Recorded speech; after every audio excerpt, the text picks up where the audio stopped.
Not every housemaid comes to help.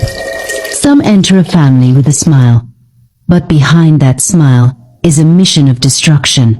And sometimes the very gift you welcome into your home is the doorway through which the devil walks in. They thought they were hiring a helper. Instead, they welcomed their greatest enemy into their own home. And it all started with a single decision to employ a stranger they knew nothing about. The Olawale family had been struggling to cope after the sudden death of Grandma, who used to live with them. She had been the one helping with the children, keeping the home in order, and making life easier for Mrs. Olawale, who was a banker with long hours. Now everything was falling apart. The children were messy, the house was untidy, and her husband grew impatient. So when Mrs. Olawale spotted a young girl named Busy at the market one Saturday morning, carrying loads on her head and begging traders for small jobs, she felt a tug of sympathy. "Do you need work?" she asked. "Yes, ma," the girl answered with downcast eyes. "Anything. I can wash, cook, sweep." Without asking too many questions, Mrs. Olawale decided to bring Busy home. It seemed like fate the solution to her problems. At first, Busy was everything they wanted.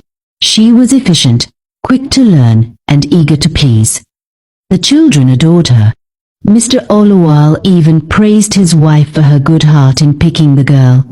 But little by little, strange things began to happen. The youngest child, Dara, who had been bubbly and playful, became withdrawn and fearful. She said Busy told her stories at night, stories about ghosts that lived in the ceiling and spirits that ate children's toes. Whenever Busy washed clothes, items went missing: underwear, handkerchiefs, even Dara's school socks.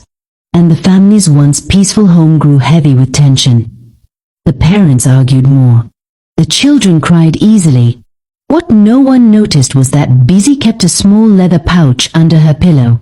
She never let it out of her sight. And every night, when the house was dark and silent, Busy would carefully remove a small charm from the pouch, place it in her hands, and begin to chant softly, "Let there be confusion, confusion, confusion." By morning, the once loving family would wake up and start having unnecessary quarrels over little things, arguments that made no sense, disagreements that grew into bitterness. When she was done, she would quietly return the charm to the pouch, lay down, and sleep as though nothing had happened. The following week, Mr. Olawale's car broke down mysteriously in the middle of the highway. The engine simply refused to start, even though he had serviced it just the previous month. Mechanics tried their best, but nothing worked until he spent nearly 500,000 naira on repairs. The incident left him bitter and suspicious. The very next day, Mrs. Olawale opened her office drawer to retrieve an envelope of cash she had carefully set aside for supplies.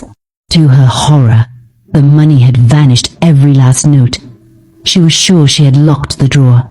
She sat at her desk, trembling. At home, she accused her husband of carelessness, while he fired back, blaming her disorganization.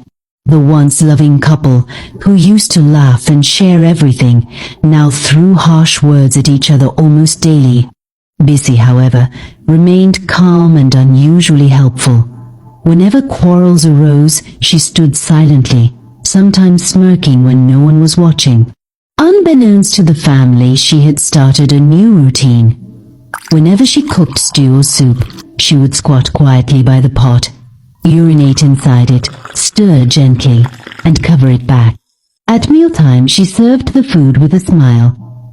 The family ate heartily, never suspecting anything. Hours later, the children would begin vomiting, clutching their stomachs, while Mr. and Mrs. Olawale ran to the toilet with severe purging. And who came rushing with water, wipes, and feigned concern? Busy. She pretended to be the most caring helper, patting backs, cleaning vomit, fetching hot water, yet she was the hidden cause of their suffering. Sickness, quarrels, and financial losses began to eat deep into the Olawale's home. Nights that once held peace now throbbed with tension. Arguments turned into silence. Silence turned into distance. Eventually, Mr. and Mrs. Allowell began sleeping in different rooms, each blaming the other for their problems. And that was when Busy struck. Mr. Allowell, already frustrated and lonely, began to notice the way Busy looked at him. She lingered when serving his food, smiling softly, her eyes holding his longer than necessary. Sometimes, when she bent to clear the table, her wrapper loosened just slightly, revealing what no maid should dare to show her master. At first he brushed it aside, but temptation grew stronger.